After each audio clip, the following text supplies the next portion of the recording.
Well, good morning, good evening, good afternoon to you, wherever you might be in the world today. As usual, I start my yarning videos by welcoming you to the channel. If you're a newbie, I say thank you for joining us. I hope you find the content interesting. If you're a returning visitor, thank you very much for your ongoing support. Always, okay? And now the other thing is too, if you like the content in any of the videos that I put up, please do remember to click that like button. If you want to subscribe to the channel, in the past, I've said to people, look, just be aware if you subscribe, I actually was releasing a lot of videos. Now, that is slowing down at the moment because realistically, I'll discuss why. There's not so many videos that are going to be released going forward for a while, so you won't get spammed out. So if you're worried about being spammed out, you don't need to worry about it anymore on this channel. The other thing is, what was I going to say? Any of the content that I put up, I invite everybody to make a comment. If there is a topic that interests you, if you want to know more about it, please let me know. I'm happy to try and accommodate your needs. Now, a bit of background here as well, just before I go into it, especially the returning visitors will know this, but the newbies may not be aware of this. I have been teaching things like tarot reading. I've done tarot workshops myself in the past, historically. I've mentored a lot of people in regard to psychic development, but I also, through my spiritual work, if you like, ended up feeling compelled to do a study of social work. I did my Bachelor's of Social Work here in Australia, and that actually paved the way to me doing a Master's of Counselling. However, I didn't complete it. So I'm very clear I'm an undergrad of the Masters of Counselling because I've done the theory, but I haven't actually done the prac with it. It wasn't a requirement anyway, to be honest, but I just wanted to do it as part of upskilling myself and enhancing my communication skills, if you don't mind. Bleh, whatever. Anyway, spring is here, and without any further ado, I'm going to jump right in and say thank you again for your support and for your visit. So just a little bit of chitter chatter here before I actually get into the content, and this is because I'm revisiting how I'm going to deliver these yarning videos because of the fact that I've actually attended another tarot and tea workshop, which I'll talk about that. But either way, there's a few things that are leading me to revisit the way I do the yarning. And this is because I find myself thinking of things throughout the week of what I can share with you, what might be beneficial, what people might like. And I get all these ideas in my head, and then it comes to Sunday. And of course, I can't fit it all onto one video to start with. So what I've decided to do is start putting the content up as I think about it. So you might notice changes in tone from slide to slide because it's going to be stop-start is where I'm going. And this is so that I can pay due attention to these things that rise or arise within me that I think are important for you. It actually works out better because in many ways, people, if you've been visiting the channel for a while, you'll be aware that I've got a little doggy that is like a 2-year-old, and he can be pretty full on and quite distracting. So anyway, I get to work around the dog a bit too. Now, the other thing is too, I load the videos now. This is part of my change that I'm going to stick to, where I'm going to prepare them and then load them on the Sunday because one, I have concerns with any delays. Perhaps if there's copyright, I see this as a problem for other channels, or just anything unforeseen. So I'd rather have them ready by Friday. Check to see if there's any responses or comments on the channel that I can respond to within my Sunday video before I actually upload it, and then I will upload on a Sunday. If you leave a comment, I will definitely pay attention to it and respond to you either on the wall directly in the comments or in the video itself. And if I'm going to refer to your comments in the video, I will definitely mention you, tag you, and I'll put it in the description because I put chapters on or timing chapters on the video. But anyway, let's get cracking. Let's talk about some of the things that came to fruition, if you like, last night.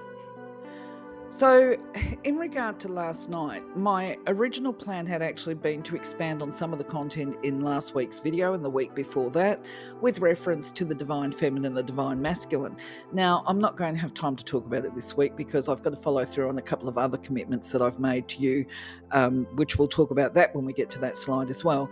But the other thing is that there was some stuff raised last night at Tarot and Tea, and this is because of the approach that I take to giving tarot readings. Now, when I do a reading, because of my background, I started obviously, I'm not going to go too far into it. I'll just say I also involve myself in the healing and empowerment aspect. So I use the tools of the trade, if you like, which is my tarot, as part of tapping into those guided messages, bringing forth problems that people might be addressing.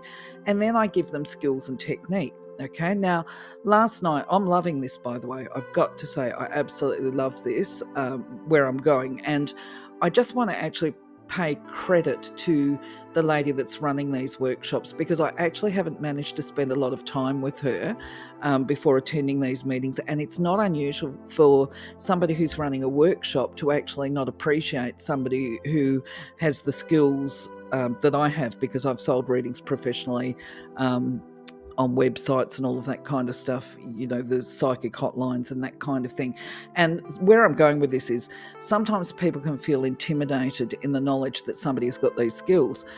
To be fair, I actually haven't shared this yet with this lady because the opportunity hasn't arisen. But where I'm going with this is she is a beautiful lady. She's very sincere. She's really got her ego in check. And despite the fact that I haven't had these conversations with her, as you will be aware if you watched last week's video, I've only been to one so far. And she was prepared for me this week, and she'd set up a table, and she was following her own guidance, and she put in a statue of Kuan Yin, a selenite statue. I love both Kuan Yin and selenite. They're two of my favourite things, if you like. So where I'm going with this is she is very comfortable, because she's following her guidance, to have me attend and to deliver free readings as I'm comfortable, as part of the service, and expanding, I guess, on the content that she gives to people. And this is because when I'm at these events, this is a learning environment. So I actually share strategy on how I clarify and how I get my communication and messages through for people. Now, part of the technique that I share with people is how to overcome any barriers, blockages, and that kind of thing that they've got in their own aura, things that are troubling them, and how to overcome them, or at least how to remain peaceful throughout the duration. Because a lot of the time, problems can be part of our divine plan, and we somehow have to get through this and sit through it until we get to the other side, because the growth part of that is what's important, I'm not a big fan of the saying, it's not the goal that's important, it's the process, because that's something that we learned in social work. And I thought, well, that's all right if you're not waiting on something really big to happen, like you might be homeless and people are saying it's the process that's important, it's not the outcome. Yeah, no, getting a home is actually very important for those people that are homeless.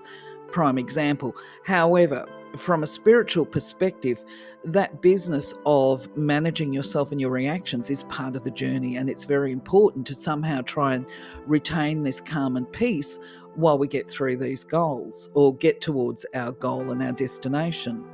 As usual, I've got notes and I tend to deviate from them. And one of the notes or one of the memories that surfaced last night that I ended up speaking to this coordinator about at the end of the evening was how I came to do readings and step into my psychic gifts. And it was actually because of a woman that was on holiday in this little remote community that I was living in. And she said, I don't have time to talk. She said, my guides are telling me that I've got to teach you how to read tarot.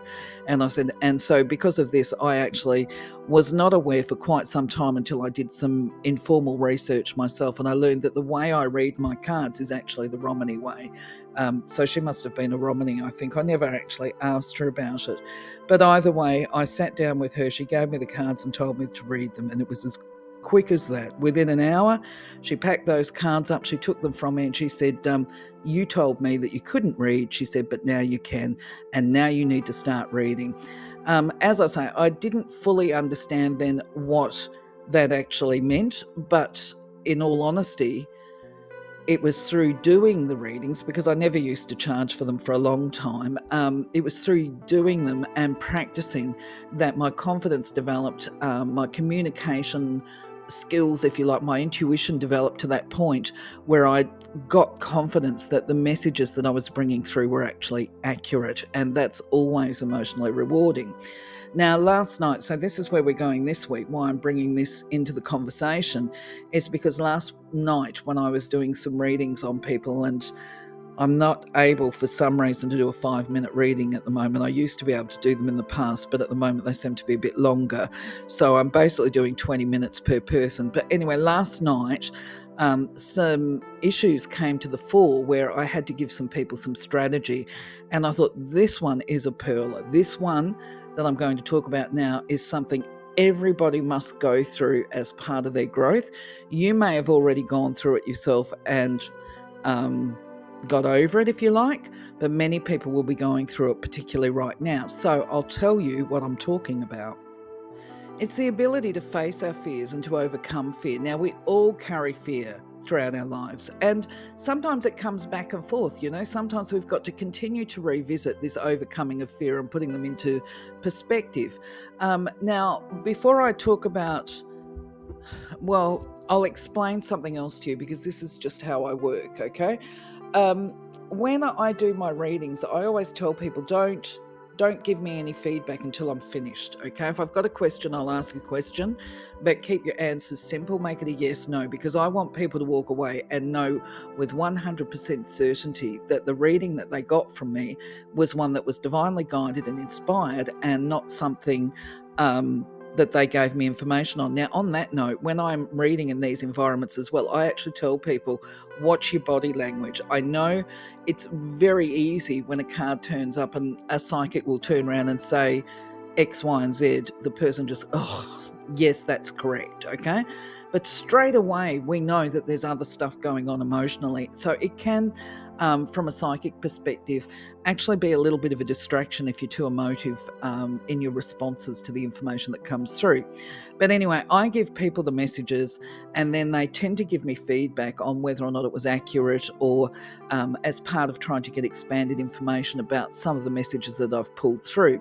Now, last night, the reason why this one has come up is because a lady shared with me, because I had seen in the cards that she is experiencing a lot of fear, almost terror, and that she is waking up with nightmares. Now, sometimes that card can actually refer to a spirit coming and visiting them in the night, in the sleep state. Other times it can refer to what this lady's situation was, which was she was terrified. She was waking up, she was having nightmares. And she explained to me that part of her nightmares was she has gone through such a massive life change. She's a mature woman. She's left her husband after 25 years. And when she wakes up, she's trembling each morning. Now, I did say to her, and this is why I thought this is really relevant for me to share this with you today, is that overcoming fear is part of the journey. She's stepping into a space of uncertainty. And this space of uncertainty, the cards clarified, by the way, that this is part of her divine plan, and it is definitely predestined for her that she be able to face these fears, release them, and shift past them, because this is a part of the journey of life that all of us go through at different stages, I believe. Now, if we allow fear to consume us, we can become crippled and paralyzed and not be able to function in our earthly existence. So this is why, I would imagine there's some people that are looking at this thinking, oh, what? I've got to overcome my fears. Well, that's a bit scary, but the whole point is that until we face our fears, everybody can turn around and say to you, look, life is a journey. There's nothing to be frightened of at the end of the day. Life is a journey. Nobody's going to believe this stuff until they actually go through the journey. It's that seeing is believing. It's all in the doing, it's in the action. And so last night when I was closing up the reading with this lady to go on to the next one, I said, there is a strategy that you can employ. And I spoke to her about this one because this is one that I used and I found it to be very beneficial. And this is why I'm going to share it with you now. Now, as always, I like to give people visual prompts because I think it's helpful, but at the same time, I've got to tread a fine line where I don't feed you information yourself or sway, because this is all about capturing your own creative imagination and visualization. And so therefore, ideally, you wouldn't have these visual images go up. You would actually create them in your own mind. So just take these images that I put up just as a little bit of a guide. But when you go into doing them yourselves, just be aware what is right for you feels right for you, okay? So getting into this particular, because really it's a creative visualization is kind of like a guided meditation. When I did it myself many years ago, I actually recorded the steps that I'm going to give to you here. I recorded them onto an audio. This is back in the days when you could use tape recorders, dictaphone, that's what I used. And I recorded my voice on a dictaphone, talking into it and outlining the steps. And then when I'd completed it, then I actually played it and I set myself into a meditative state, okay? So you can use your own intuition and discretion as far as doing this goes. But anyway, the idea is that you start by obviously invoking. Actually, no, I would say set the scene first, okay? You create the space in your environment. That might be that you light a candle, you burn off some essential oil. Lavender's a great one. It helps to relax, and it's also perceived to be a protectant type essential oil as well, or carry those properties. You might like things like sandalwood, or myrrh is another one. Frankincense is considered to be a protector as well. So you would set the scene, set the stage, okay? Then I would go into an invocation, because this is how I work. For you, it might be something different. I invoked Archangel Michael. Now, just remember, I always invoke Creator first, and then the angels and your guides, okay? Now, clearly, I was that scaredy cat on the other image. I was a little bit of a chicken when I first went into this. In fact, terrified would probably be a good example. This is because, so I'm giving you a little bit of backstory here as well. This is because I had become aware, I'd started my journey consciously, and I had become aware that I had some repressed memories going on. Now, repressed memories in themselves are very scary, because it leads you to speculate on what it is that you're actually suppressing. You know that there's a memory block there, but you're like, why have I forgotten it? It must have been really, really bad if I'd forgotten it, right? Or if that I'm consciously denying this aspect. Now, I just want to put this into perspective. What it was, right, was I believed, because I couldn't remember, my belief was that I had been witness to a murder being plotted. And this was because when I was very young, I think about 4 or 5, and I'm one of these people that I've got memories that go back to 2, 3 years old. And then from there, you know what I mean? But there was a gap, a real gap. And I was aware when I was growing up, all through my childhood, it was not a secret that my parents had rented out a room to a guy who later was imprisoned for the murder of a young woman. But what I didn't know was the guy actually wasn't living in the house with us. So it was, I think, I can't remember if it was before or after I actually did this activity, but I did end up having a conversation with my mother. It must have been after the activity, where I said to her, look, you know, this guy, when he murdered this woman, was he living with us at the time? Mum said, oh, no, he'd moved out. And then I said, is it possible that Dad, because apparently Dad attended all the court hearings and all of that kind of stuff. Sorry, there's the dog. Sorry, back I am. Yeah, it was like, could it be possible that my father used to talk about these court cases that he attended? Because apparently, you know, I'm not a spring chicken anymore. We're going back a long time now. And it took the town, apparently not just the town, it turned the state that my parents were living in. They were all in uproar and chaos, apparently. And so I said to my mum, is it possible that there were conversations that, you know, in hindsight, we would say were inappropriate to be happening around me at that stage? So I was traumatised by the murder as opposed to being a witness to it, because I actually had thought that I must have been sitting behind the couch when they were discussing it. But either way, just to put things into perspective for you, I'm bringing this up because my terror about facing my fears was directly related to this. Now, in perspective, no, it wasn't, okay? Or that big fear proved to be untrue. it was an unfounded fear that had no relevance to my life, I guess is the best way of putting it. So anyway, I was absolutely chicken about doing this activity. And so now I'll just get back into how it actually works, which is you set the scene, you create that comfortable environment, you invoke, for me, Archangel Michael, because he is a protector, he's a guardian. You go into this situation in the knowledge that you are surrounded by light and love, you've got guardians, you've got protectors, and should you end up finding yourself in a very uncomfortable situation, you can get out of it very quickly by calling upon your guardians. What's the next thing I can do? Okay, so you would then put yourself into a meditative state. I've just put this position here. You don't have to sit like that. You can do it in a chair, an armchair, wherever you're actually comfortable. I don't recommend lying down to do it because the problem is we actually fall asleep. But you can actually lie down and during your invocation process, ask to be shown in your dream state and have a dream journal beside your bed so that when you wake up, you've got conscious recollection of what's transpired whilst you were sleeping.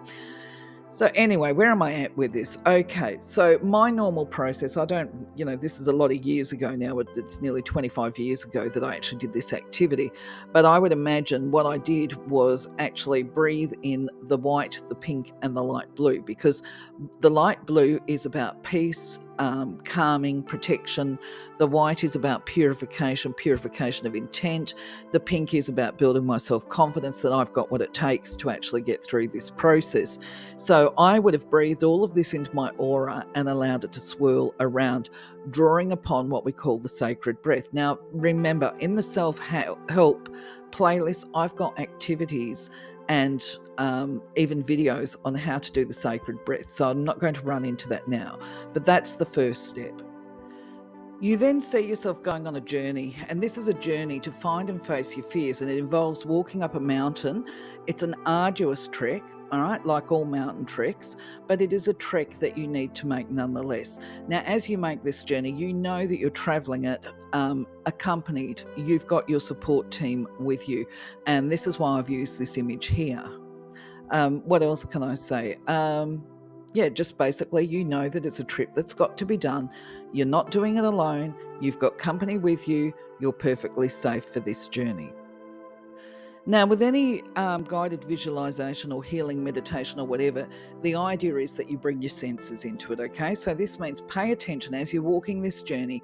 Pay attention to your surroundings. Make a mental note of them. You don't have to jolt yourself out of the relaxed state. It's just pushing this into your awareness. Is the path barren of trees? Are there trees around you? Is it a lush environment or is it an arid environment? Are there flowers there? What colours are the flowers? Can you hear birds? Is there any wildlife? Is it a warm day, a sunny day, a cold day? Is the sun out or is the sky clouded?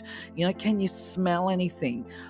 Here in Australia, some of our native plants, they have a real smell about them when they become wet. So we say that you can smell that the rain is coming if you're in bush areas, and you just let this float into your awareness and you float out and you just basically say you'll explore that once the meditation is over, because sometimes these colours and birds or whatever it is, these observations that you make as you're in this state, they become messages from your guides that you can explore later on. Anyway, you keep walking along because you know that you've got to get somewhere. You've got somewhere to be and somewhere to go. Finally, you reach the first part of your destination as you're doing this mountain trek. You see that there is a door or an opening into the mountain. Yes, that door is there, but it's not locked because it's open for you, because you are expected, and so you will be walking through this door, which is what you do. You open that gate. You are still with your guides, you're still with your protectors, and you walk through this gate. Keeping an open mind, you're perfectly safe to carry on. Now, as you enter into this doorway, you find yourself in a tunnel. It's probably quite dark, okay? Because at the end of the day, it's underground. Now, once again, you allow your imagination to observe your surroundings. You don't try and force stuff to happen. But, are there stairs? There might not be stairs. It might be a straightforward pathway underground leading to another passageway, okay? If the tunnel is particularly dark, and you start to feel a bit frightened, what you do is you allow your vision to scan the peripherals of this tunnel. You'll find a candle there, okay? Now, by the candlelight, you can see that there are some wooden torches, and you just need to light them with the flame of the candle and brighten the tunnel. So that way you've got clear vision, okay?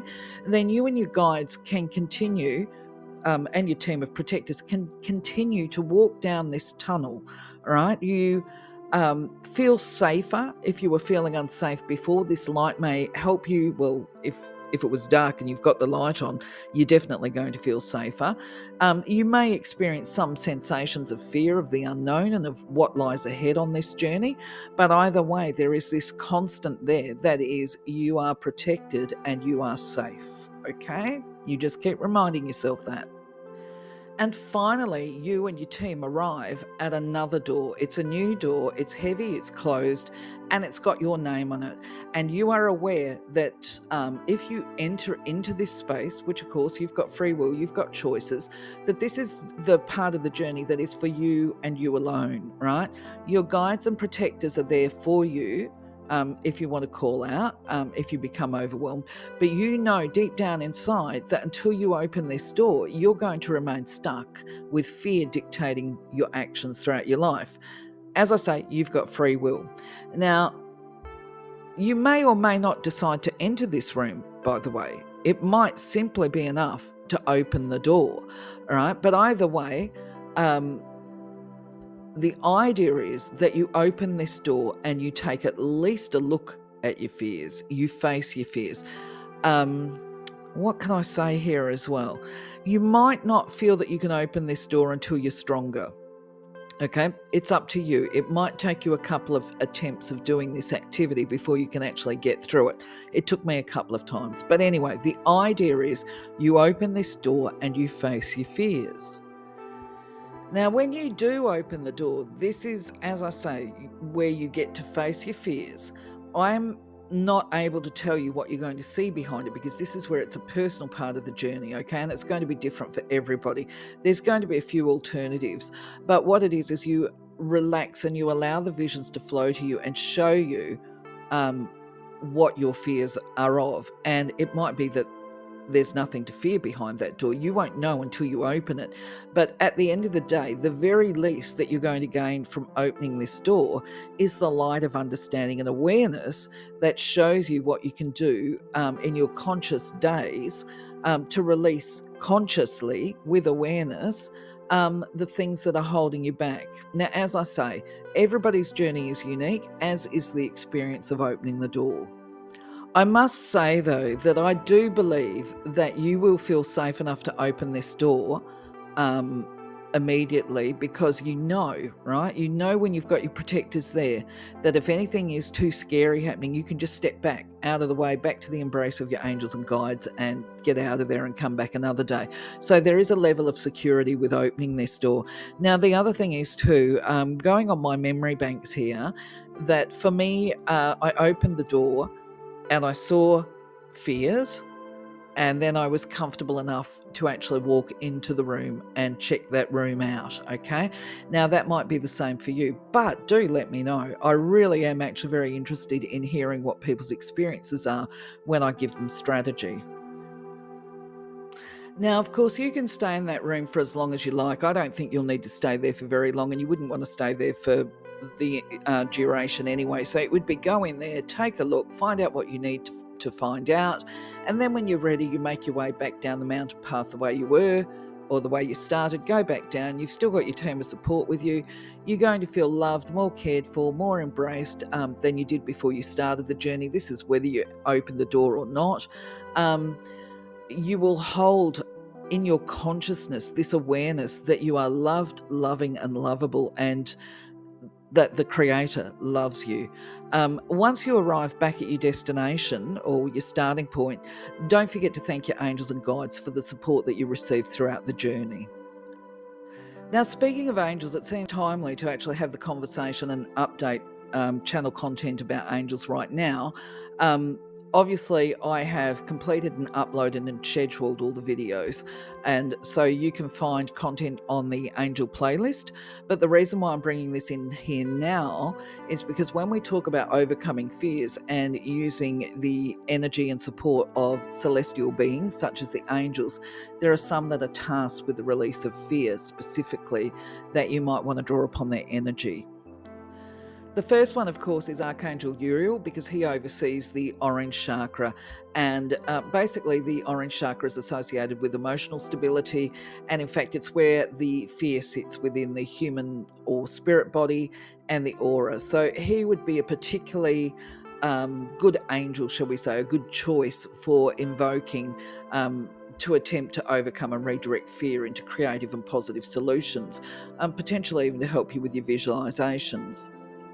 Cerviel, being the angel of courage, he would be another really good one, because immediately when I was talking about the business of opening the door to the fears, okay, that takes courage, all right? Because your little knees might be quaking and you're all frightened and all the rest of it. So there's a certain amount of courage that is involved with this activity. So you can draw upon Cerviel's energy. And if we're talking about chakras here, we're talking kind of a space somewhere between the orange and the yellow chakras, because this isn't just about the release of fear. This is about personal empowerment. And the yellow chakra is actually a chakra of personal power. And of course, there's Archangel Michael, who is the guardian and protector. He's the chief of angels that sits at the right hand of the Creator, if my memory serves me right. That's how they describe him. Whatever way they describe him, he is an amazing, incredibly protective force who oversees legions of angels whose primary purpose is to protect you, your divine plan, everybody, okay, that calls upon them, their spirit, body, and mind. And all you've got to do is invoke. I have a soft spot for Archangel Michael, just saying. Moving on. From a channel update perspective, I may as well do the updates now on what's been happening. You will have seen Zacharel, the Angel of Surrender. His video was loaded last week. Very beautiful messages as far as I'm concerned, because at the end of the day, when we talk about surrender, quite often people associate that with being some form of weakness, which this is not the case. When we talk about surrendering, this is about letting go of our ego and choosing to align our will with divine will, in the knowledge that divine will wants and seeks to have each one of us to have that close personal connection with them and to be surrounded by love, peace, and joy. Charmienne, the Angel of Harmony, her video was loaded this week, and her messages primarily focus on how to keep a balance within our mind, body, spirit, our aura, because at the end of the day, harmony is reliant on balance. When we are out of balance, then, well, disharmony is the consequence, isn't it? I'm just going to leave that with you. You can go and check it out on the playlist. On Tuesday, you will be able to access the video on Shishune, the Angel of Purity, and her content is focused primarily on messages of how to purify your intention and your aura as part of enhancing the amount of light that we can carry in our auras and how we can advance our connection to the divine.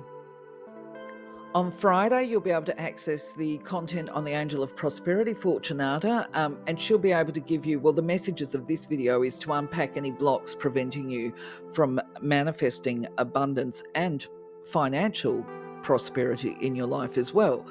Financial prosperity, a lot of people hold guilt over money, or they've got these preconceived ideas that money is a bad thing. It's not money that's bad, it's actually the attitude people take to it, because money can be used for good or self-absorbed or whatever, but I'll let you check that video out for yourself. So I'm still working on the manuals because I tend to procrastinate lately. I'm doing a lot of energy work on myself, trying to actually clear and raise my own personal vibration. But either way, I want to put this back out there to people because I'm going to be sharing some information and strategy with you. And at that tarot and tea last night, I did have some time to have the conversation with the teacher, as I say. teacher, whatever, workshop coordinator, and we both discussed the fact that it was after our Reiki attunements that we were actually able to harness the power of our gifts in far more practical ways. Now, one of the things I do like about her, this is where I feel that we resonate and connect together, is that she doesn't call the people that she teaches her students, and she doesn't actually call herself a teacher. She is just somebody that shares information. Now, you will have heard this from me as well, really. I'm not comfortable with these terms. I think they're ego-based, because anybody that I've ever shared information with, they share information with me. We all learn, we all grow together. But where I'm going with this is Reiki has got a bad rap because obviously some people have exploited it and there's been some scammers. But at the end of the day, the energy with Reiki is still pretty amazing, okay? Now, anybody that does an attunement with me, I will continue to offer mentoring and support to people as part of them developing their skill base. I don't know when I'll ever be able to do lives on this channel, but either way, I might have to deliver them through Zoom conferences or something like that. I'll find another means to actually get information to people. But going back to this, yes, it really fast-tracked certainly clairvoyance gifts immediately. Well, I shouldn't say immediately because that might sow false expectations with you. Very quickly after doing my first attunement, I was able to do aura scans, okay? So that's what I'll leave it with you. The lady that I was talking to, she told me that, yes, she learned how to do aura scans. It just seemed to blow open as well. But the way her aura scans blew open is different to mine. I saw pockets of energy with coloured light, okay? For her, they showed her with crystals. Interesting, okay? So just a little tidbit there. So unfortunately, or fortunately, or whatever the case may be, this video has got really long. So of course I've got chapters on it. If it's too long, just come back and watch it at your own time in your leisure or whatever, because I feel obligated to actually provide this story here as a follow-up to last week's video, where I mentioned that divine energy is unlimited. And when we recognize this, and we follow our own intuition, we tend to be able to do some pretty incredible things, is where I'm going.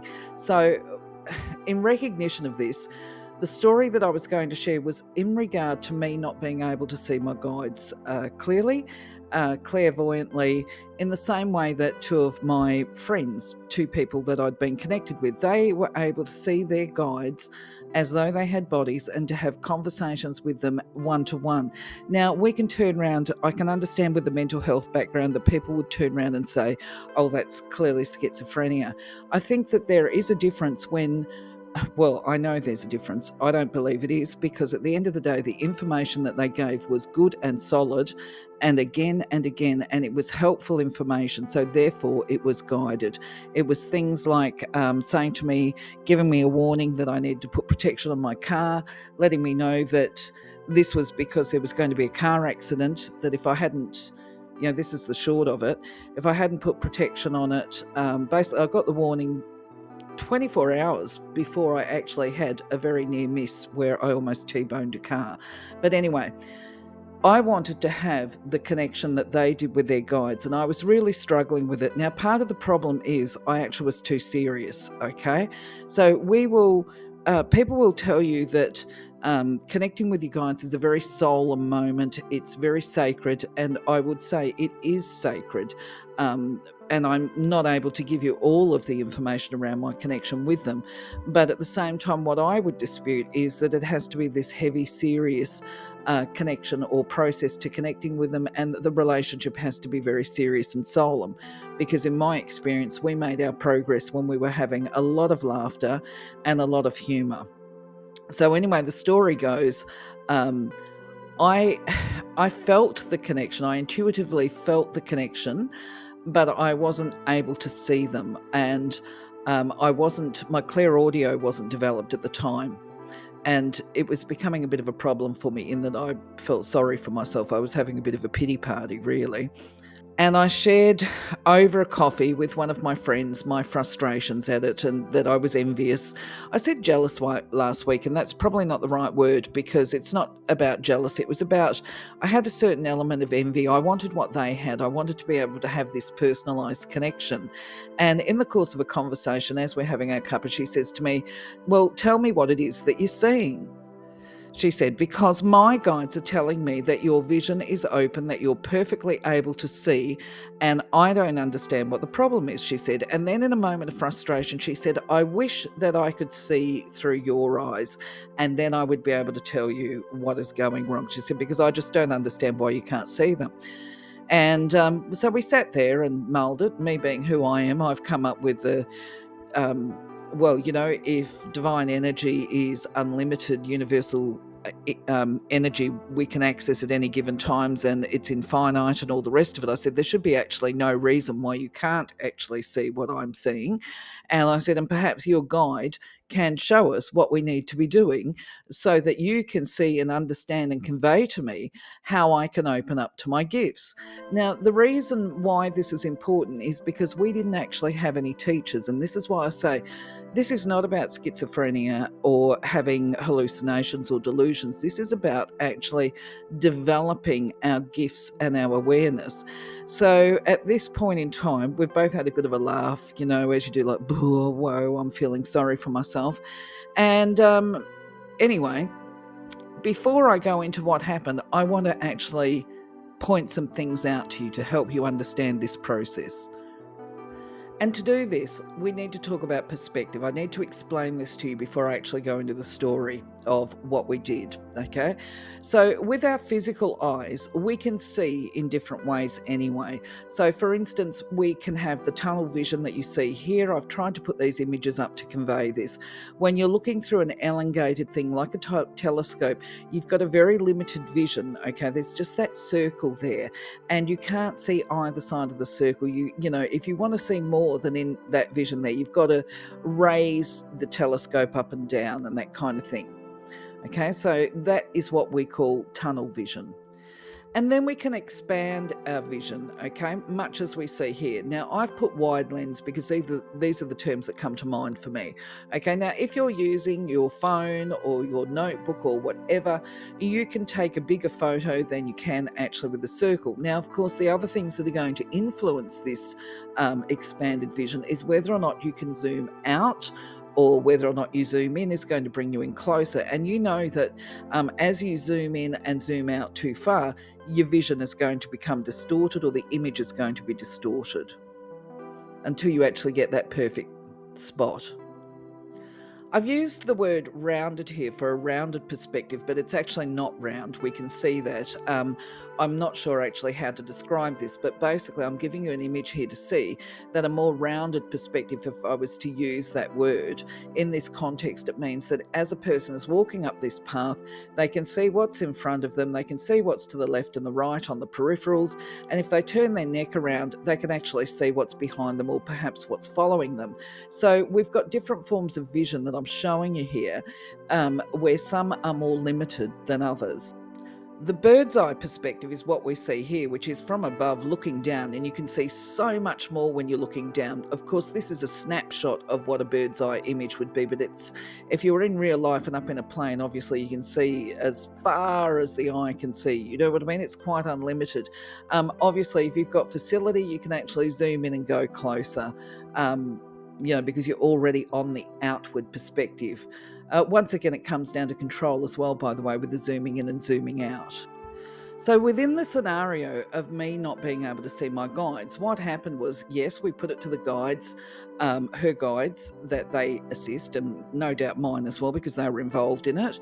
And of course, when it comes to seeing guides and that kind of stuff, guides don't usually show themselves to other people, okay? However, in the context of us, I gave permission so that she could actually see my guides and give me information on how I could see them. So anyway, she tried a few different things and then she said, "Oh, I just can't handle this." She said, "I can't do it." She said, "Just stand up for a moment," right? Now, if you can imagine this was a lot of laughter, okay?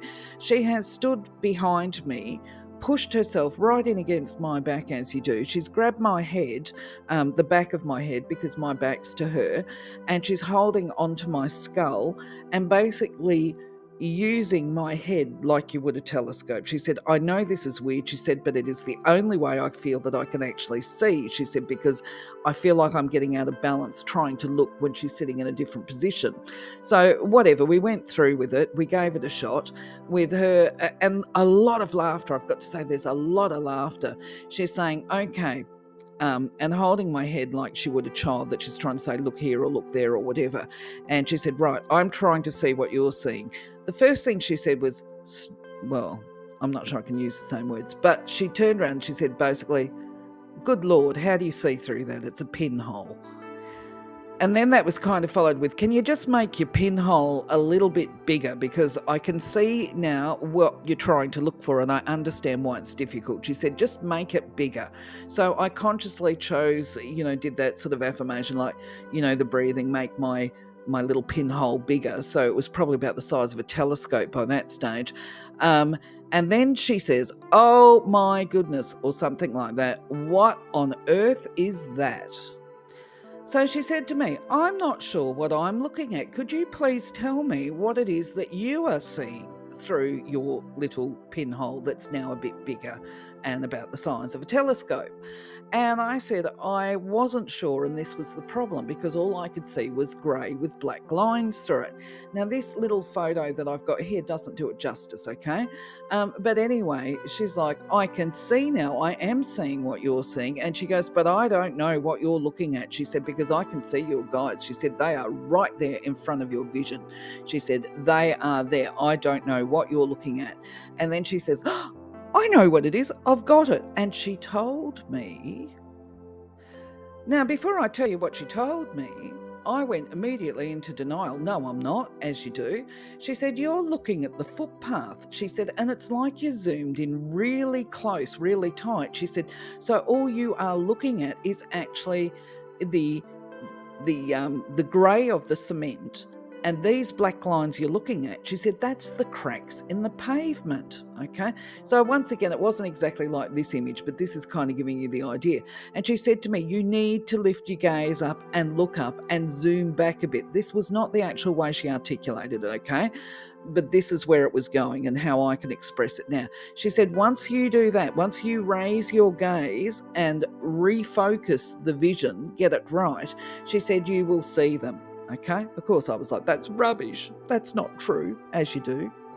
She also suggested that obviously the guidance came through and the guides were working with me. She suggested that I expand my vision. So what we basically did in effect was we expanded from the pinhole to the telescope to a wide lens for me to be able to see my guides. So anyway, where I'm going with this is, while I resisted and I was doing like, no, I'm not looking at the pavement, and at the same time my vision was being expanded and I was raising my vision off the pavement and looking forward down the footpath, I realised, oh my gosh, gee, she is right. And also because I was like, oh my goodness, you're right, I remember saying. You're right, I can see it is a footpath now and I'm in a garden. She goes, yes, but can you see your guides? She said, because they're waving at you. And I was like, no. And then I remember to this day, I squealed, I screamed, I saw them. They were right there. They were sitting there waiting patiently as saints for me to be able to see them. And I won't tell you particularly what happened in as far as my connecting with the guides. I should just say it was a very joyous moment. But the other thing that I think is worth mentioning, there was a lot of laughter in this, I've got to make that point too. From the perspective of me looking at the footpath, that is really interesting, and it was something that I'd not thought of before. But I am Australian and I have been brought up, it's just embedded within us that when we're walking, I speak for myself, but I grew up in a lot of areas where snakes were a risk, okay? And it was like, you've got to look where you're going, which means that when you walk, you're always looking at the pavement, just in case you're going to tread on a snake. And you raise your eyes from time to time to check out your bearings. You know, you might be looking left and right and that kind of stuff, but we don't have to worry about a bear jumping out the woods or whatever. So we tend to focus, I do, on the footpath, actually, just as part of a human behaviour. So suffice to say, it was actually really interesting for me to realise that these were things that I was doing on a subconscious level as well. Now, the relevance for me sharing this story with you is not only because this is a strategy that you might be able to employ yourself, but it is also to demonstrate that actually, because none of us out of this little trio had ever had any formal teaching, no training, nothing like that. There was nobody to influence our beliefs on what might or might not be achievable when you're working with your guides. We were reliant purely on our guides and our intuition to develop ourselves. And frankly, I believe this is the best way to learn and to grow. And this is why whatever information I give to people, or whatever information other people teach or share or whatever, it's like, well, that might work for them. Okay, that might be how they grow and evolve. But we are not all the same, and we all have different ways of growing. And what is true for one person is not necessarily true for another. And at the end of the day, if somebody says you can't do this or you must do that, that is what we call a projection and transfer of a person's belief system onto another. And so we didn't have that. Thank God for that, is what I say. So this has been a really long video for a Sunday yarning, and I do apologise for that. But before I close out, I just want to remind you that all of the colour content is now loaded and published. If you want to check it out, go and look at the colour playlist. I refer back to colour when it comes to doing my readings and using the cards, okay? So you can use the colour theories for part of raising your personal awareness.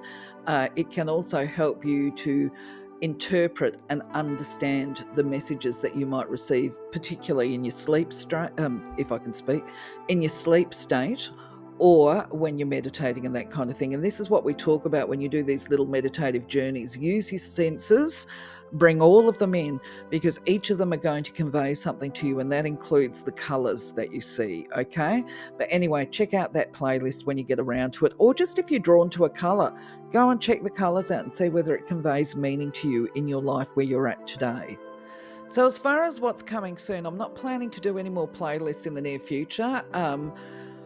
Or add to them at the moment. I've got some ideas going forward, but for now I'm going to stick to the angel content. Yes, it will increase because we're no longer doing the color videos. I will be putting up angel videos twice a week now until we've finished loading that content. In the meantime, what my plans include is actually focusing on giving strategy like I've done today, because of doing the tarot and tea nights and this kind of stuff. And the more readings that I do with people as I put my foot back in the water, it raises, I suppose, more information that I can share with people on how they can develop themselves. At some point, though, I actually would like to follow up on the divine masculine and the divine feminine content that we've touched upon, you know, the yin yang in the last couple of videos. I'd like to put some more into it, actually, because I think there's a lot that we could all learn and grow from if we review that content. But that, I can't give you a time frame. If you want me to fast track it or bring it forward, let me know. Leave a comment. So if you've come this far in the video today, I just want to thank you again for being part of my journey. I've noticed that we've got some new subscribers happening, and that's wonderful. I really appreciate it. So thank you from the bottom of my heart. And until next time, may you and your loved ones be showered in blessings. Have a fruitful week. And if it's fear that you're trying to overcome, let me know how these activities work for you. If it's your guides that you're trying to connect to, I wish you success, and I look forward to your responses and feedback there as well. And if not, even if you don't want to try these things out, just say good day. Say hello. Let me know how you're going. Take care. I'll catch you on the next video. Bye-bye for now.